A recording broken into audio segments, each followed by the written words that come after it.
Hello again. Welcome back to a special issue of China's DeepSeek Moment series with a very special guest today, Gary Rieschel, who's here first and foremost as the chair of HSAT in Northern California and Seattle, with whom we're co-hosting today's series on biotech in China. But before we dive in, let me take a moment to set the stage for this special series. Our Center for China Analysis, with 55 fellows now in 12 countries, is funded with the mission to become a global center on China. Because China, as we all know, is truly a global topic with a global interest. And we, when we funded, want to become a non-DC centric with a holistic and pluralistic approach on China, and to see China from within, not from without. So this series is part of that mission. In collaboration with HSAT's global centers, which is a unique advantage of our platform, we are looking for the next big breakthrough moments in China's technological development and its implication on the global stage.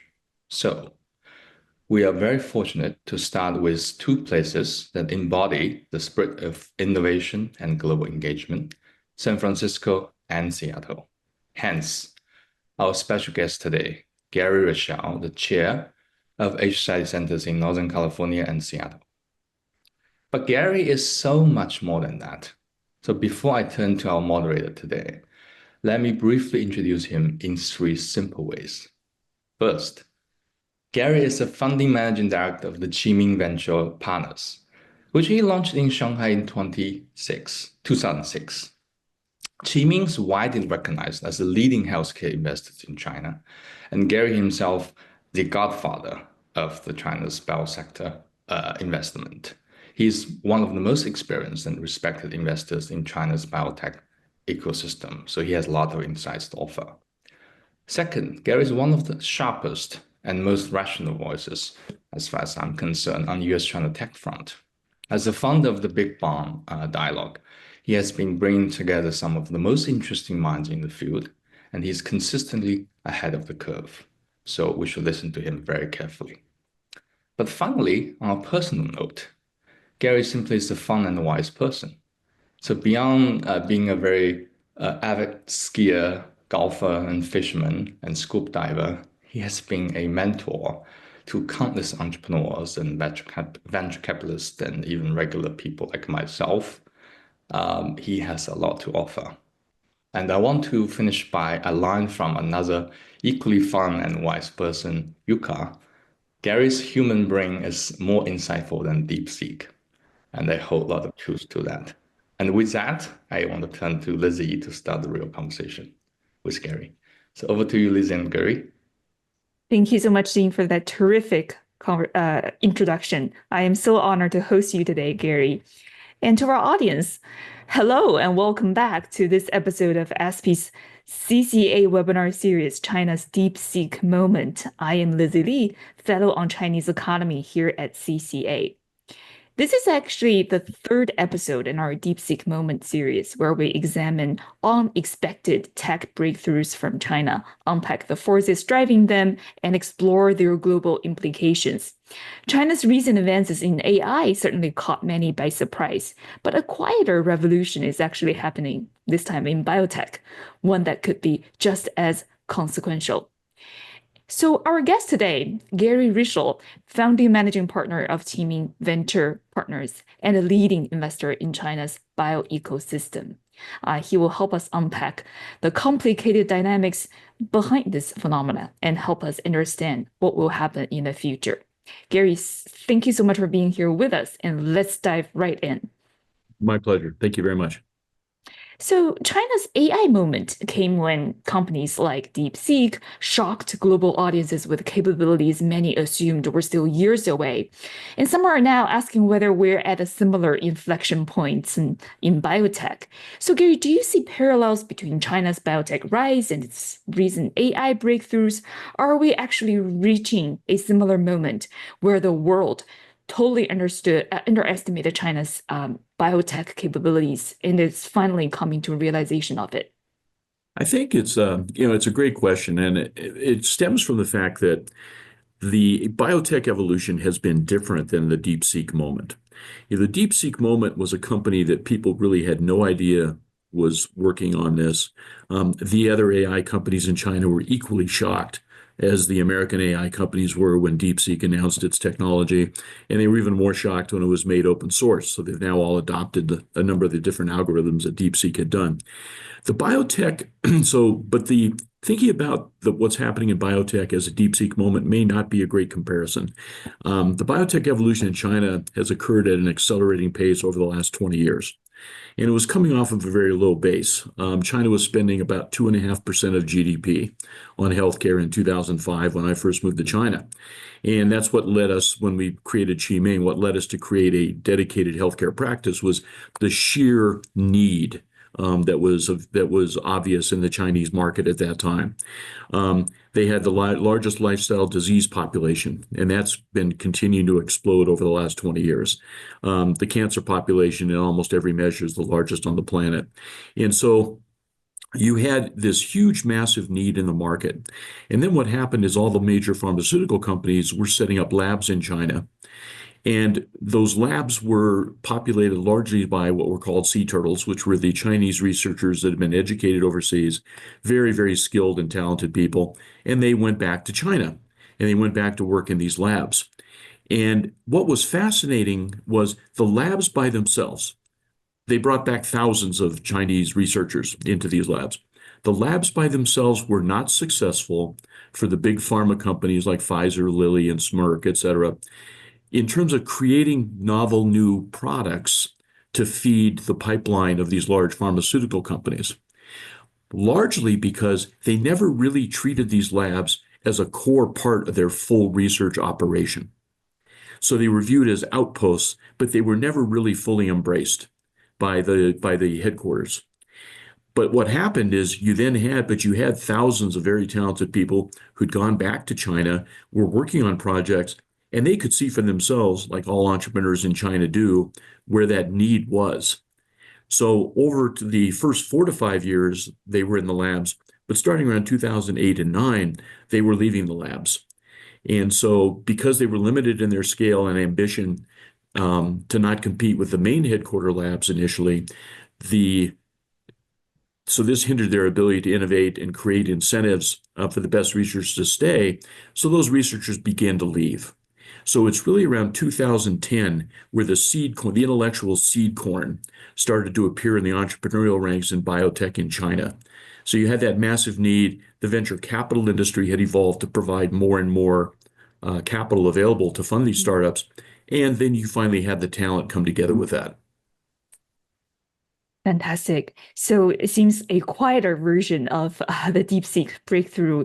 You see this shift in China from generics to cutting-edge biotech as a result of a long-term strategy, but also, in recent years, there seems to be this acceleration of progress for China to get there. So you unpack the talent factors.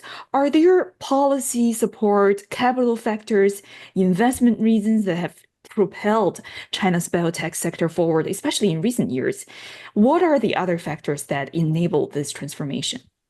So there was a realization by the central government in 2006 that the healthcare system was very, very corrupt and very inefficient. Very few countries have actually executed the head of their Food and Drug Administration, but China executed the head of their Food and Drug Administration in February of 2007. And what that was an indication of was that the system needed to be completely redone from the top down. And so that cleanup and that, shining a bright light on how inefficient and how ineffective that system was, I think was very, very beneficial for the entrepreneurs to see an opening that actually the government was going to support more of an innovation engine. I think that it's also important to understand that you can't have a biotech sector and do really innovative or first-in-class molecule work without having a very, very robust diagnostics business. So that in the 2004, 5, 6 timeframe began to be created in China. You need to have the reagents business. That was also created during that time in China. And then maybe most importantly, you needed to have world-class clinical trial capabilities. So there was a company, Dr. Ye, who was at Roche, started a company called TigerMed in 2004. And TigerMed was the first Chinese, what they call CRO, clinical research, clinical operations company, to really operate at a world-class level. And Qiming was fortunate enough to be the only investor in TigerMed before it went public. So TigerMed, over a number of years, initially its business was 95% trials for generic pharmaceuticals. In 2005, there was only one novel compound approved for release in China. So that was not a very robust ecosystem at all. But once you started to have the diagnostics capability, you had the labs, then you had TigerMed basically providing a world-class data review and data analysis, the same as Quintiles in the US. Then suddenly you actually started the formation of that ecosystem where the research could actually be brought into trials in China, and those trials were respected at a world-class level. So there are a lot of pieces that actually had to come together to create this ecosystem, some of which were not terribly exciting. Diagnostics were not viewed as terribly exciting, but you needed to have that capability in order to further the research on cancer and some of the lifestyle diseases that were becoming so prevalent in China. Fantastic. Thank you so much for that insight. One of the biggest shifts I'm seeing now is Western pharmaceutical companies increasingly turning to China. So why are so many US and European pharma firms looking to China for drug discovery? That's quite stunning to me. Well, yeah, you're correct. I mean, I think in the last 3 to 4 years, it's been close to $100 billion of license fees paid by foreign pharmaceutical companies to Chinese firms. Well, when you look at, well, why is that happening? So there are a couple things. So one, you can now trust the data, you can trust the trial execution in China. So the pharmaceutical companies, when they license something, they have to know that what they're licensing is real. And before 2010, 2009, you would not have been able to do that in China. The quality of the trials, the quality of the data analysis was really not sufficient. Now that has become world class. It operates at the same level of standard of quality of the European Union, Japan, the United States, and so on. The second thing was the talent was key, but people forget about just the innate entrepreneurism of a lot of the Chinese researchers and scientists. So you have this massive market demand. You see cancer rates all over the place in China. You see the lifestyle disease rates. So you're playing into something where the domestic market starts to drive that demand. The domestic market has been the key for the success of every Chinese technology company. Very, very few have been successful, whether it's tech, biotech, doesn't matter, have been successful starting overseas. They started based on a huge domestic market. So you had the huge domestic market, you had the researchers that were turning into entrepreneurs, you had the rest of that ecosystem there. But this was not, it's very interesting because this was not directed by the central government. This was something that was the need was being met by the researchers and the entrepreneurs, and they were starting to feel comfortable that, again, that in the creation of that entire ecosystem was able to, facilitate this. So then the large foreign firms, their own labs, the Merck labs, Pfizer, et cetera, they started to look at what was happening in China and realize this capability is really significant. So then they started to do the licensing, but it wasn't until about 2020, 2019, where you started to see the license numbers become really interesting in terms of what that meant for funding these Chinese startups and these Chinese entrepreneurs. But it's driven by the fact that there's hundreds of billions of dollars coming off patent globally. And the pharmaceutical companies, their own pipelines, they have not been able to fill their own pipelines. So they have to look for other places. So now in China, you can get drugs to market faster because the large native population in China, naive population that hasn't been exposed to a lot of trials is there. And then you have the researchers and you have the talent to do the analysis of things. So the entire ecosystem was just waiting for this moment. So in that sense, the DeepSeek moment probably occurred when the ESCO drug came out and was twice as effective as Keytruda. So then you had, and it was interesting, it was not covered that way at the time, but you had a drug that doubled the life expectancy of lung cancer patients. And it was solely developed, all the technology, all the intellectual property, everything solely developed in China. And that was a shock to the global biopharma, market. And that, I think, has been a large accelerating factor in this. Fantastic. Thank you so much, Gary, for the insight. I wanted to talk a little bit about sort of the controversies around China's model. This is actually a concern brought to me by an industry practitioner based in China. She thinks China's licensing model, well, currently it helped China become a biotech powerhouse, might also risk positioning Chinese firms as suppliers rather than global leaders in the long run. What's your take on that? Does the licensing model help China in the long run, or does it actually hurt? So it's a very interesting situation in pharma globally. Startups in the United States, just like startups in China, have almost no chance to bring a drug to market by themselves.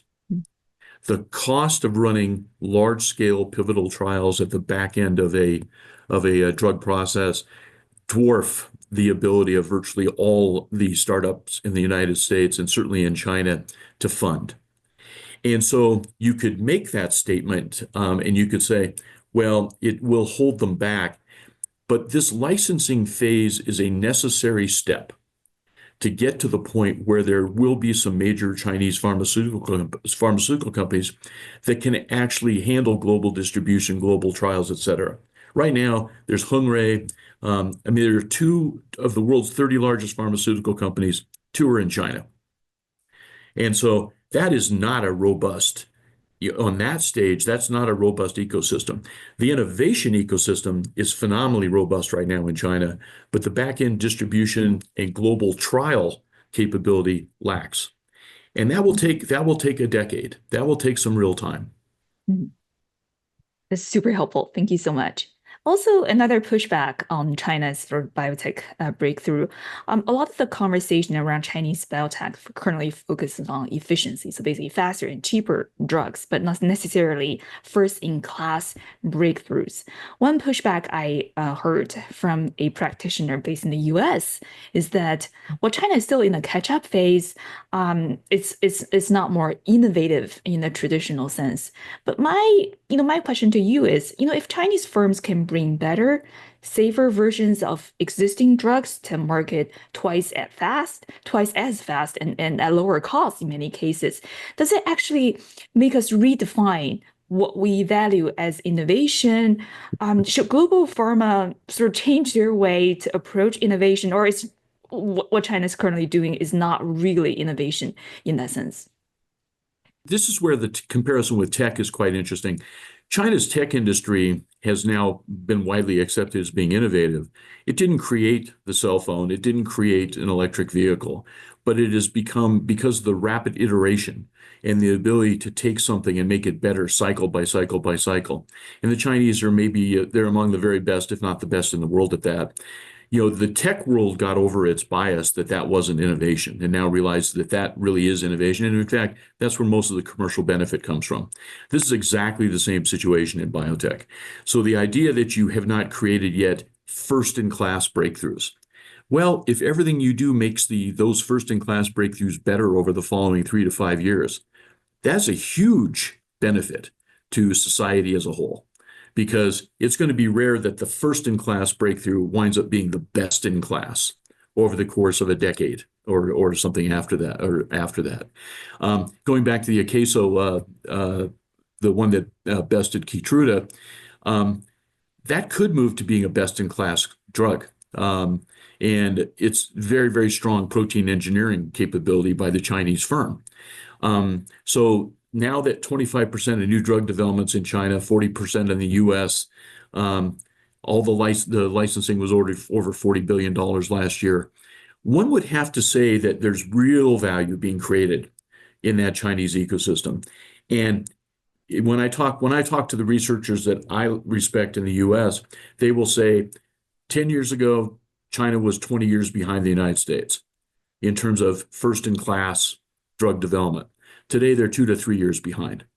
That's a phenomenal compression of time in the course of just a decade.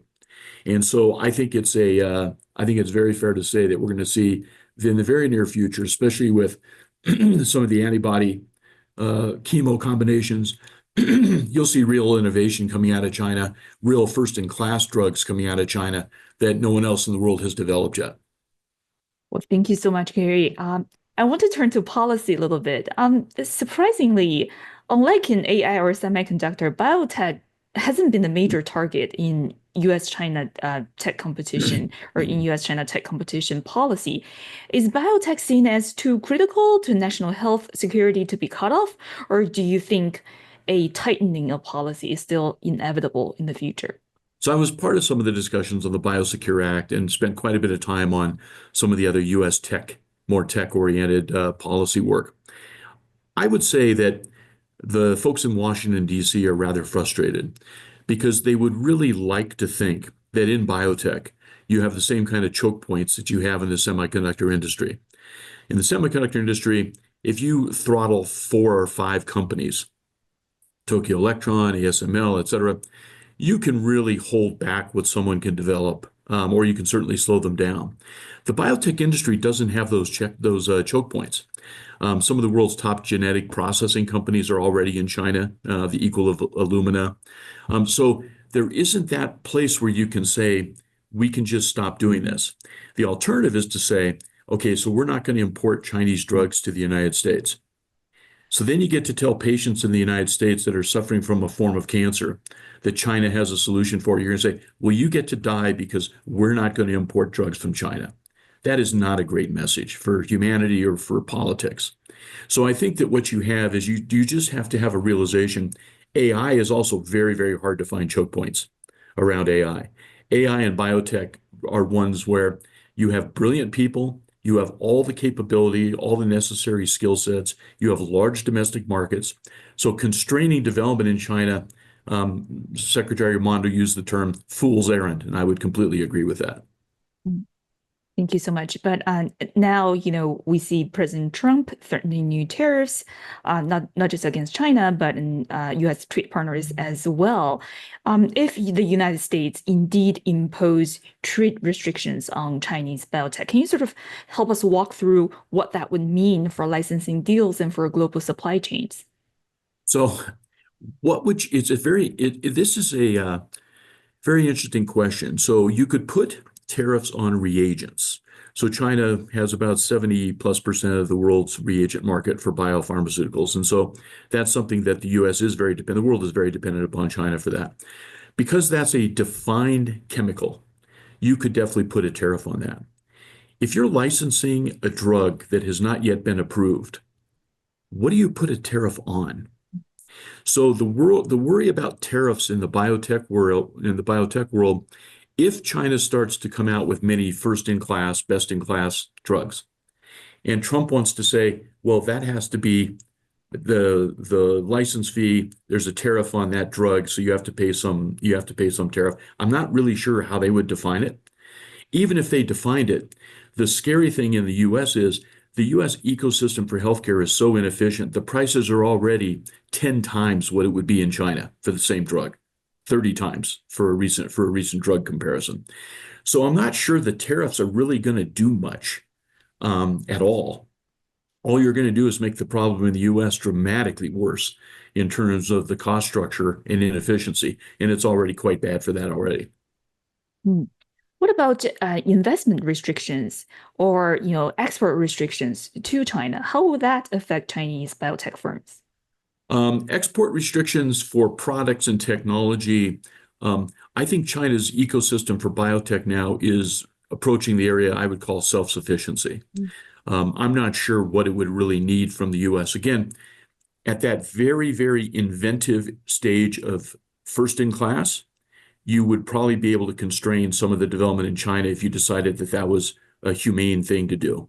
Which again, then you get into a much broader discussion of whether that really is the right thing to do for humanity. In terms of the rest of it, for the export restrictions, all you're going to do again is you're going to be hurting American firms. Because once a drug is sent to China, it's very hard to reverse engineer a drug. That takes a great deal of time. And I'm not sure that the Chinese firms are really focused on doing that anymore. I think on the investment restrictions, and I've also spent some time on with the CFIUS and the reverse CFIUS acts on this. You would certainly, if this had happened 20 years ago, and you had said you're not going to be able to put money into biotech firms in China and help them grow and help them develop and provide the expertise, you probably would have been able to restrict the development of China or certainly slowed it down. The challenge you have now are two things have changed dramatically. Number one, virtually all the VCs in China are, guess what, Chinese. So the US law doesn't apply if you say, well, we don't want Americans. Well, they're not Americans, they're Chinese. The dollars have largely switched from being all the innovative dollars being really focused from all the innovation money being dollars focused on that to now mostly largely RMB, as you'd also expect in a largely and rapidly evolving domestic market. So the impact from the US of restricting investment by venture firms in biotech, I think it's one, going to be very hard to define. Number two, I don't think it's going to have as meaningful impact on slowing down China's biotech investment at this point. Mm-hmm. And speaking of China's sort of domestic ecosystem, we talk about domestic investment, domestic VCs, we talk about domestic innovations. What about policy with China's focus on silver economy with its aging society? How does that sort of change the landscape or the shape of the landscape of China's biotech industry? So it's certainly, so as I mentioned earlier, when I moved to China in 2005, it was roughly 2.5% of GDP was on healthcare. Now you can see numbers 7 to 8%. So it's increased dramatically. That the aging population in China is actually one, it's unfortunately, like it is in every country, it's a huge market. Because again, that's where lifestyle disease, cancer, dementia, all these long-term chronic disease cases kick in. And so that's a huge market demand. China's issue is going to be how do you pay for that? And how do global pharma wind up address pricing issues? So China will be one of the first places where you see real tension between a patient in the US paying X, a patient in China paying 1/10 X, or the US paying 10 times what the Chinese patient is paying. And I think that will really challenge some of the global pharmaceutical models. And that is an area where both governments, the Chinese government and the US government, could reach some accommodation and could we have some understanding about this. But that will be the pricing issues for these drugs, addressing the aging population in both countries or aging populations around the world. The pricing around that will become a major issue. Well, thank you so much. And back to policy making, DC policymakers have been raising national security concerns about big pharma's reliance on Chinese drug innovation related to cost factors, as we discussed. Help us sort of understand that concern. Should U.S. regulators view this as a risk similar to, past dependence on Chinese manufacturing, for example, or is it more like a political statement rather than like a actual national security statement? I think separating the political statements around security from the real statements around security is a very difficult challenge right now. Both countries have embraced the idea that almost everything can be a national security concern. I think the real issue on pharmaceuticals as it relates to security came from the supply chain issues when people realized so much of the diagnostics capability, the Chinese device market, so many of those products were mission critical in the US, and there was really only one source, and that source was in China. So you saw firms start to look at diversifying supply chains, reagents for pharmaceutical development. If China chose to just simply say, just like rare earth metals, say we're just simply not going to support exporting reagents, they would shut down a good part of the global pharmaceutical industry. And clearly, again, then you get into this is a humanitarian issue. This is not simply a geopolitical issue. So I think there is a real concern on diversification of supply chains. I think a lot of the major pharmaceutical companies are nervous about where the policies will go. I personally don't. I have an idea in terms of, I think we'll side on the humanitarian, doing what's right for humanity as opposed to trying to couch everything under a security issue. But I don't see security being the driving concern in this. I think supply chain diversification is really that's where I think the security issues will wind up residing. So what about data integrity or safety standards when it comes to Chinese development drugs entering the US market? There's also that conversation in some policymaking corners. It used to be the case that the data around a trial in China was not reliable. That is not the case anymore. There's a gentleman, Bob Lee, who was at Memorial Kettering in New York, Sloan Kettering. And he was one of the first to bring Chinese drugs and get it through the entire process in the United States. And that provided quite a bit of credibility and made you realize that if you work with the professional organizations in China and you work with the right trial partners, you can trust that data. The question around patient data and the question around a Chinese citizen's data and American citizen's data, right now that is creating a problem in terms of it induces inefficiency. The fact that we can't accept the data more broadly slows down the process for drug approval in the United States. And that's something that, Jing has been working on.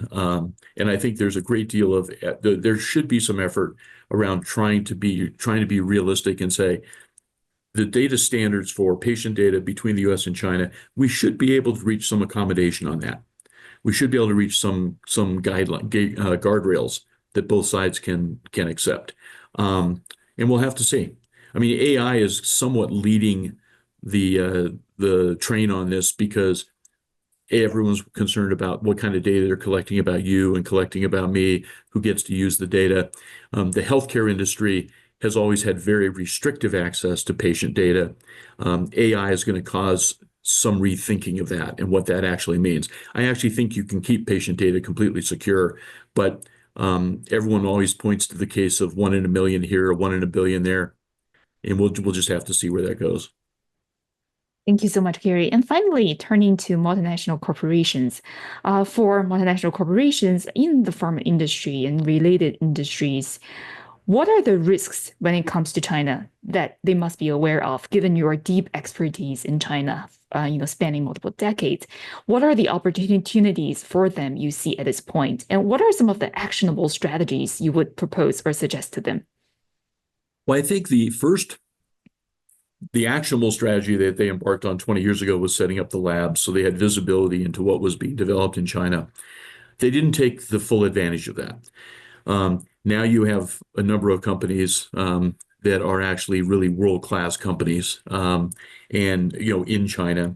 So now the pharmaceutical companies the global pharma companies are figuring out what they need to license, how to fill their own pipeline with potential products from China, the next in-class drugs, the ones that we talked about, the next better drugs.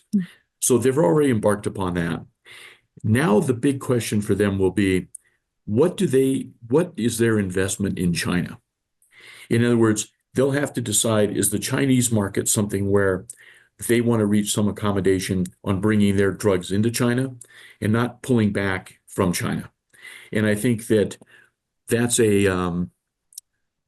to be a painful discussion because it's going to be expensive for them to do business in China. The competitive landscape in China is dramatically different. For the pharmaceutical companies, it's still a good market or a good environment. If you're a device company, trying to compete with the Chinese is almost impossible. The Chinese are simply better, and they've been faster, and they've reached world-class scale in virtually every aspect of devices.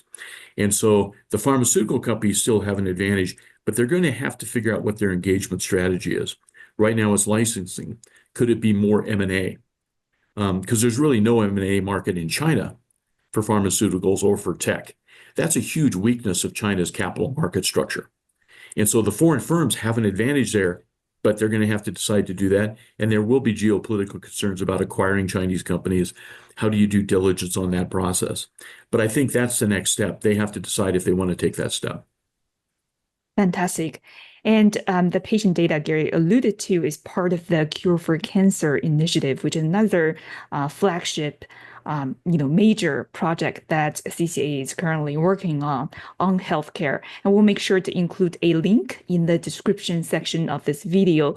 Our audience who are interested in should check out the other major health initiatives that we are currently working on. This is such a fascinating space to watch. And Gary, this has been a fascinating conversation. Thank you so much for sharing your insights. My pleasure. Thank you very much. And to our audience, thank you so much for watching this episode of China's DeepSeek Moment with ASPE's Center for China Analysis. Please stay tuned for more discussions on China's evolving role in global innovation. We'll see you next time.